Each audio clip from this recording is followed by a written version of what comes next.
Future toddler parents की सबसे बड़ी चिंता, मेरा बच्चा इंग्लिश कैसे बोलेगा, बच्चे को इंग्लिश कब से स्टार्ट करवानी है, फ्लुएंट इंग्लिश बोल पाएगा भी या नहीं। हेलो एवरीवन, मेरा नाम है परिधि और स्वागत है आप सभी का मेरे चैनल परिशार में। आज के वीडियो में हम बात करने जा रहे हैं कि हमें टॉडलर्स को इंग्लिश इंट्रोड्यूस कराना क्यों जरूरी है। लेकिन एक सेकेंड, इंग्लिश सिखाने का मतलब बिल्कुल नहीं है कि हम उसे अंग्रेज बनाने जा रहे हैं, और इंग्लिश कोई भी इंटेलिजेंस सर्टिफिकेट नहीं है, it is just a language. Also हमें कौन सी ऐसी मिस्टेक्स हैं जो एज अ पेरेंट नहीं करनी चाहिए। तो सबसे पहला सवाल है, टॉडलर एज में इंग्लिश क्यों। सबसे पहले हमें कंफ्यूजन क्लियर करते हैं। क्या इंग्लिश सिखाना कंपलसरी है? नहीं। क्या इंग्लिश से एक्सपोजर देना जरूरी है?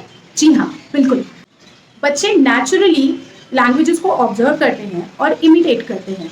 इस एज में उनके लिए इंग्लिश सीखना कोई सब्जेक्ट लर्निंग नहीं है। एक्चुअली हम जितना नेचुरल एक्सपोजर उन्हें देते हैं उतना ही उनके लिए बेटर होता है। फॉर एग्जाम्पल, कभी हमने उनसे रैंडमली पूछा पानी चाहिए, उसकी जगह हम ये भी बोल सकते हैं डू यू वांट वाटर। और भी छोटे छोटे इंस्ट्रक्शंस, बैठ जाओ, सिट डाउन, खड़े हो जाओ, स्टैंड अप, कुछ उठा के देना है, पिक दैट अप। छोटे छोटे इंस्ट्रक्शंस भी बच्चे फॉलो करते हैं और वो उसे डेली रूटीन में उनके जब आ जाता है तो उनके लिए बहुत ईजी हो जाता है उसे समझना। इतनी कम एज में इंग्लिश सीखने के बेनिफिट्स क्या हैं? सबसे बड़ा बेनिफिट फेमिलियरिटी और एक्सपोजर है। जब बच्चा डेली थोड़े थोड़े इंग्लिश के वर्ड सुनता है तो उसे धीरे धीरे प्रोनाउंसिएशन, वोकैबुलरी और सेंटेंस फॉर्मेशन फेमिलियर होने लगते हैं। और फ्यूचर में जब वो स्कूल जाएगा तो अचानक से उसे एक नई लैंग्वेज सीखने का बर्डन बिल्कुल नहीं रहेगा। खुद को एक्सप्रेस करने का अलग ही कॉन्फिडेंस होता है फिर उनके पास। अलॉन्ग विद इंग्लिश बच्चे को उसकी मदर टंग भी आनी उतनी ही इंपॉर्टेंट है, because learning English and valuing your own language is very important. Next is how to start. सबसे इंपॉर्टेंट, जब बच्चा आपसे बात कर रहा है और अगर उसने कुछ भी हिंदी में बोल दिया, मम्मा भूख लगी है, और अगर आप उसके पीछे पड़ जाते हो कि नहीं भूख लगी है नहीं बोलना है, बोलो आई एम हंग्री, उसका खाना खाने का मन ही खत्म हो जाएगा। तो प्लीज लैंग्वेज को फोर्स कभी नहीं करना है। एक बार भूख लगी है बोला है, अगली बार आई एम हंग्री भी बोल देगा। Just have patience. The easiest way to start is the daily routine. सुबह उठे, good morning, brush your teeth, have your breakfast, ऐसे छोटे छोटे वर्ड्स आप दिन भर में उससे बात कर सकते हो। Have your lunch, sit here, go there. बहुत बेसिक शब्द हैं ये जो हम अपनी डेली रूटीन में उनसे बात कर सकते हैं।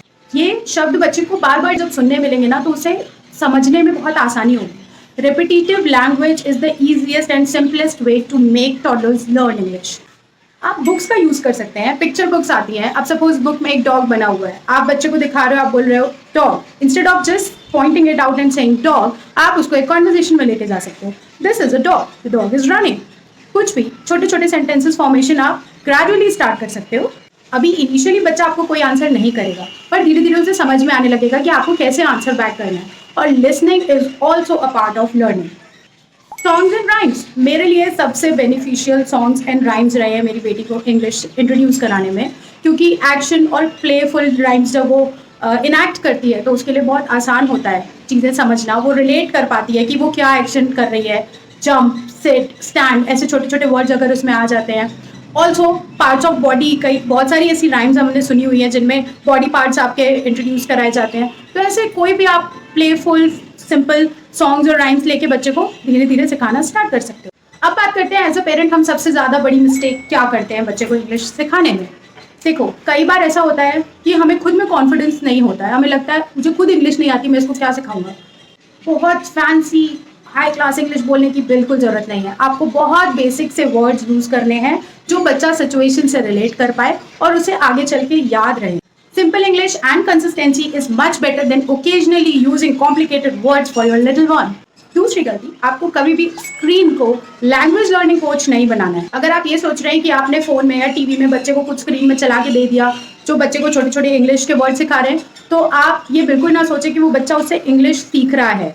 The only thing they are doing is watching TV और वॉचिंग स्क्रीन, नथिंग एल्स। उनका दिमाग सिर्फ उस पिक्चर को देख रहा होता है और उस पर फोकस होता है उनका कि क्या पिक्चर चल रहे हैं। वो कलर्स उनको इतना अट्रैक्ट करते हैं कि उनका जो दिमाग है ना वो सही चीज़ पे फोकस करने की जगह सिर्फ स्क्रीन को ऑब्जर्व करने में लगा रहता है। So human interaction is where language becomes meaningful.